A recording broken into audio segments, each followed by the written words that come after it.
Welcome to the Let's Talk About Talking podcast with your host, Adrienne Fuller, language and communications expert for kids of all ages. On this podcast, we talk about speech, language, and all things happening with your child, giving you specific tactical information you can use to help your kids talk, listen, and thrive in their academic journey. Good afternoon. It's Happy Friday. I'm going to chalk it up to a storm and Friday, friends. It's Miss A, the SLP, Adrienne Fuller, Speech-Language Pathologist. I'm so happy that we are at the end of the week. We're located in Central Florida and we have weathered yet another hurricane in November. Prayerfully, we were closed 2 days, but everyone is safe. No damage from anyone that I've heard from in our camp. So that is a wonderful, wonderful thing. And I am so excited today about two things. Number one is I do want to let you know that I am hosting a webinar for parents next Thursday evening at 8 p.m. The link is in my bio. 3 things that you can do to get your child talking. It's going to be 20 minutes. I just want to share things that are on my heart and just let you know that you're not alone in this journey. So join me, sign up for the webinar. Let's have a good time. Bring your questions and we'll get to it. I am happy to say that I am joined by kind of one of my favorite people. I'm like a low-key fan. Her name is Taye Jones, and she's going to, because we've been talking about things that parents can do to get their kids talking. And I think she is one person that is a game changer in the field. Taye, welcome. Thank you. Hi. I am so glad to meet you and put eyes on you, as people say. Yes. I am happy to put eyes on you as well. And I'm happy to hear that everyone is safe in your camp and that you all have weathered yet another storm in November at that. It's so unusual. And you know what? Just let's keep it real for just a second. I'm a private practice owner, and I'm like, we were already closed 3 days last month. Our kids aren't already getting services. So it's always like, you know, what do you do? But we're safe, and that's the most important thing. Yes. It's so good. Good to hear. You are a speech-language pathologist, as I am too, and I love it. Everybody who's listening, she is an author of an amazing book called Liam's First Cut, and that is a book with... I forgot to grab a copy. Hang on a second. That is a book with an African-American lead who has autism, he's autistic. And so he's also going through this first haircut. There it is. Look at that. Yeah. I love so many things about this book. I love that we're represented in this book. And I love that kids of all backgrounds can see a character that looks like Liam. Yes. Thank you so much for your support of the book. And thank you. I see speaking right from the heart. Thank you that you love the book.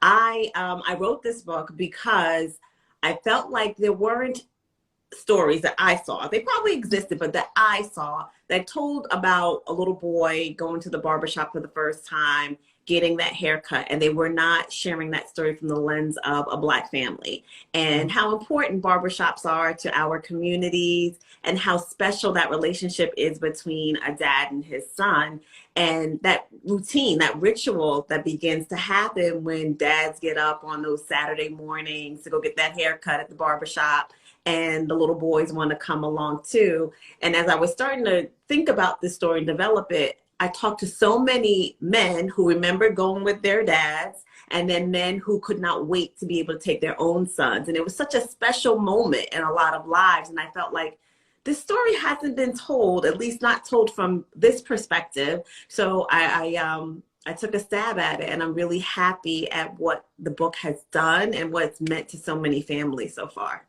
Absolutely.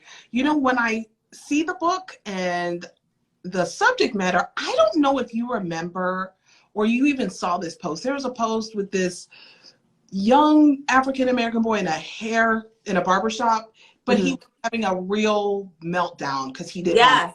Do you remember that? Absolutely. Everybody shared that video with me. And the barber was standing up with him, like moving wherever he needed to go. Is that the one you're talking about? That one, but no, and the boy was like having a full-blown tantrum, but then like the comments were like, oh, he needs to be put in his place. But he was just happy. Do you Oh, remember that one? no, no. That was the inspiration for that, because some of our kids have real challenges, and Mhm. haircuts are a special moment, especially in our community. But Mhm. if the child has any sensory issues, Mhm. I think this book is also a great teaching tool for the barber, the families, Yeah. because it can be really traumatic for kids if they have, like, the noise can be too much for them. Mhm. Have you ever had that experience? Can you talk to parents about that? Because I don't think it's always understood, and it's more like this kid needs a spanking, or this kid, Yeah. and that's not what they need at all. No, it's not what they need. And, sensory processing integration, that's not my ministry. That's not my specialty. But I am a person who has worked with those types of children who have those difficulties. I'm a mom of a child who has those difficulties with processing all the sensory information that comes towards them. And a lot of times these kids get labeled as not listening. They just need to sit still. They're carrying on. And it's not that. It's that they're actually having a hard time reacting to everything that's occurring in their environment. And you don't have to have an actual diagnosis to have these types of difficulties. You don't have to be autistic. You could just be scared to go to the barber shop because you've never gone before, and now someone's coming towards you with these sharp tools, wanting to put them towards your body in your space. A few years back, I cut my hair off really short, and I went to a barber to do it. And I remember feeling very nervous as he came towards me with the clippers. And I knew that I wasn't going to get injured. I knew on a cognitive level that I was safe, but I still felt very afraid to have this barber cut my hair with these sharp tools. So when you think about that as an adult person and you consider how scary it could be to any child, I really wanted this story to, one, like you said, educate barbers, educate families, but also normalize that experience, because sometimes it's just a matter of not knowing what to expect and not knowing how to handle it. So when a child is able to read a story like this and see what the expectations will be, see what they're going to encounter, it definitely does make a difference. I've heard from so many parents that in reading this book before going to the barbershop, it helped their child be able to handle that process. It helped them to be able to navigate what to expect. There was less of turmoil in preparing even to go to the barbershop. And then they had a better conversation with the barber himself or herself when they actually started the process of getting the haircut. So it is very common. It's not necessarily an indication that there's something wrong with your child, but I think we just need to listen and understand that it's scary when someone's coming towards you, your body, your space, with something that's totally unfamiliar. And then when you add in the fact that you might have difficulties with loud sounds or the feeling of that vibration of the clippers, when you add those things on top of it, it's a whole other issue. I really appreciate you saying, Tay, you don't need a diagnosis, because I work with special needs kids all the time, so automatically that's where my head is going to go, and sometimes that's where our parents' heads go. But Mm-hmm. sometimes, right, kids are just afraid, and it's okay to stop in our busy lives to cover this. For a parent, it's like, hey, we do Yeah. this, and we do, but it's their first haircut, so Mm-hmm. well said. I really appreciate that Thank point. you. Um, Yeah. where did your love of books and reading come from? Um, so I am the parent of an educator, so books were always around, always being read to me.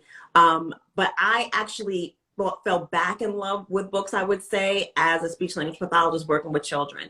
And because I already had a library at my own home that I was building for my daughters, that I wanted to, read with them, I started bringing books to work with me and using them in my sessions, and really realizing that it was a nice way to break up the monotony of some of my sessions where I felt like it was just the same routine, the same activities, bringing in books and doing a craft or building a whole lesson around a book was a great idea. And then I started falling in love with picture books because even though they're made for children, they have such great messages for adults, kids of all ages. And I was seeing that they were exposing kids to different experiences that they weren't having. But the issue that I found, or I guess you could say that what started to be alarming to me, was that there weren't enough books that were showing different types of experiences, different types of characters. So a lot of the books that I had in my work library didn't look like the home library that I had. And I really had to pause and reflect on that and think, why are the two so different? And it's because I was so intentional on the books that I was selecting for my own children. I wanted to make sure I had books for them that looked like them, but also that would teach them about the world that they would enter when they left our home. I wasn't doing the same thing initially at work. I was just using the books that were in my school, the books that the librarian had, the books that the classroom teachers had. And most of those books often featured characters that were either white or animals, but they didn't look like me. And so they weren't sharing experiences that people who look like me would have, or just seeing that people who are Black, people who are Asian, people who are Hispanic, they all have these everyday normal activities too, and they can be the stars of books as well, but I wasn't sharing those types of stories because I didn't have access to them. So I became super deliberate in making sure that I became more diverse in building my library, so it was more inclusive. And then that's when I started sharing the books that I was finding with other folks, because I figured if I was having this problem, that a lot of other folks who love books probably were having the same issue, where you were finding yourself with books that just were not inclusive and reflective of our diverse society. You know, you bring up a really good point.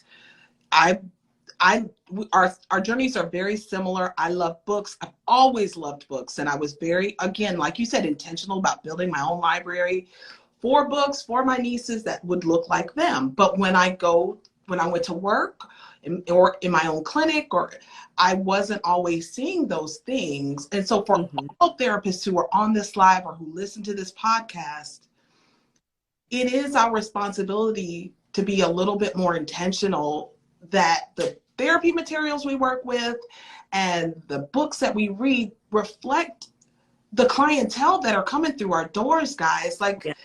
And it's not just for Black SLPs to do. It's all of us. It's all of us. The whole person. You know what I'm saying? I think it's just, 100%. And even kids that are handicapable, or it's our responsibility to show these things. And so, yes, you bring up a very, very great point about that. And guys, you know, Liam's First Cut is, you know, every year our schools let us order materials and get these POs, orders. I'm sure Taye is able to work with us and get that book into your clinic or into your speech room. So let's be more intentional. I challenge all of us to do that. Yes. I just wanted to add to your point, though, that, you know, the onus isn't just on, like you said, on Black SLPs. And also, if you're not working with a diverse population, there's still a responsibility there for you to make sure that you're presenting a diverse array of material to your students.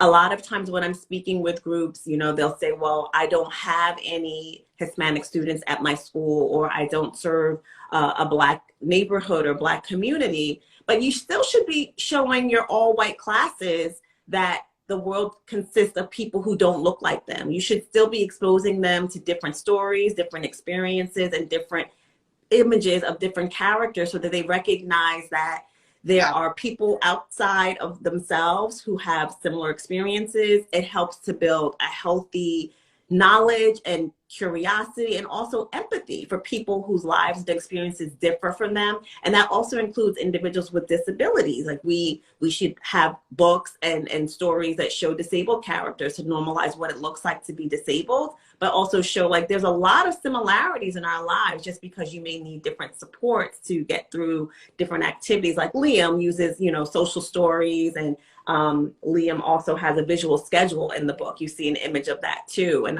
that was important to me, because I wanted to show folks that we all use aids and supports to get through our days. If I don't write something down on my calendar. It doesn't happen. That's a support that I need to make sure that I get through what I need to do. So I think it's important, no matter who you work with, where you work, that you're making sure that you're presenting a diverse array of information to all of your students. It's not just for your Black and brown students, it's for all students. Point made and point taken. Absolutely. You told me. No, but yes, you. No, it's not. Oh, that wasn't. No, that was not my point. No, you're totally right though, because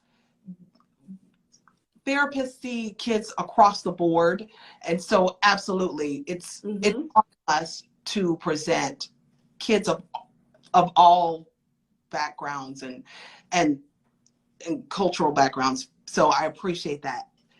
When we have parents that don't love reading as much as maybe you and I do, but what do you tell them to kind of get them on board? What would you recommend, or what is something that you would say, hey, start here? I always say, start with a picture book. You can make it up yourself. You don't even have to read. Like, I think that's a great thing. But what would be some of your suggestions as a speech language pathologist, as an author, as a lover of books? I often tell parents, don't feel like you have to read the whole book. You don't have to read the book at all. You can just show them the pictures. You can get wordless picture books and make up your own stories. And you can also try to get your kids involved by having them pick out the stories with you. A lot of times, I remember in my daughter's younger years, she's an avid book reader. So she would request the same book a lot of times, especially if she fell in love with it. And it's common for kids, you know, they love the repetition. That's how they learn. And so if they request the same book over and over again, even though you don't want to hear it, bring it out again. But maybe this time now you let them read the book to you. And I say read the book to you. Maybe they're making up their own ending, but it doesn't have to be, it shouldn't be a negative encounter when you're reading with your kids. Try to make it as fun as possible. It can be short. Skip pages if you need to. Only talk about what you see on the pages. And then gradually build on that experience so that they start to really love the experience of reading. And it's really bonding. That's what you're hooking them in with, that you're bonding together during those moments.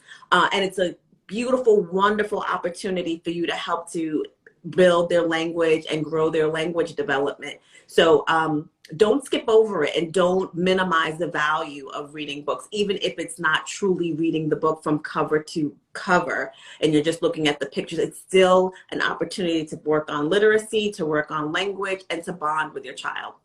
Absolutely. I love all of this.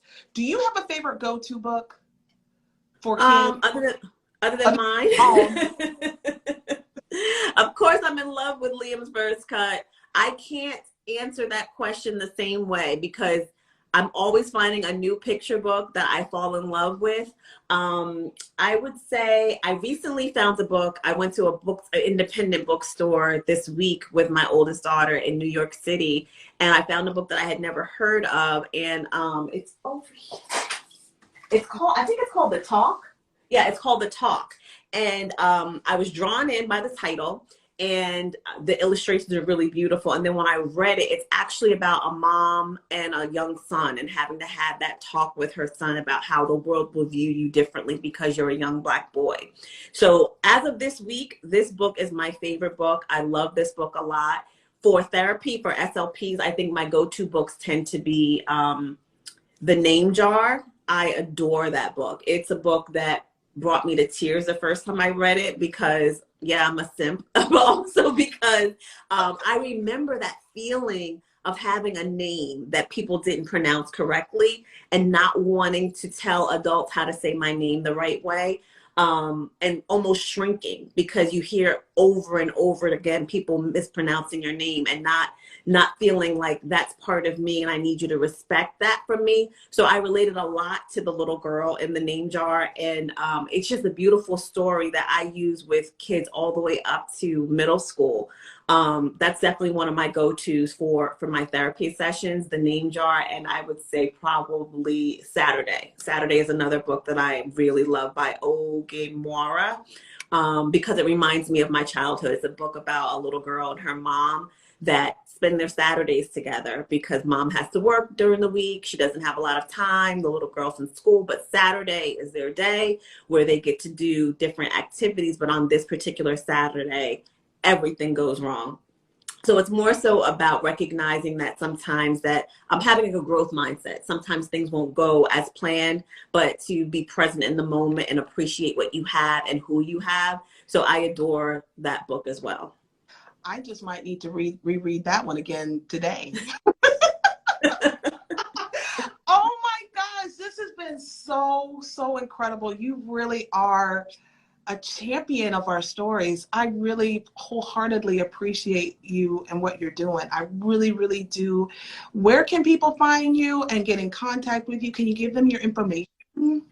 Absolutely. I am on Instagram as Having Our Say. I also have a website by the same name, havingourSay.org. If you go to the website, there is an area there, a tab where you can find my diverse library where I put books up as I find them. And these are books that I've actually read and used, and I recommend for parents and for clinicians, educators. Share these stories with your students and your children. You can find Liam's First Cut on Amazon, Barnes & Noble, Target, wherever you shop for books, or you can purchase it directly from my website, which is tayejones.com. If you are in a school and you are looking for an author to come visit to have a chat, I'm available. Contact me, hit me up at tayejones.com. And also, if you are looking to do a bulk order for your school, I can help you with that as well. So those are my email, my website. I'm very active on Instagram, either recommending books or just sharing inspirational thoughts that I have or funny reels. So it's a great place to follow me there and message me there too if you have any questions. I'm always happy to help as much as I can.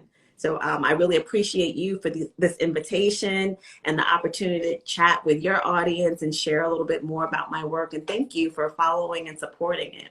You are so incredibly generous to do this for me, for us, for our audience.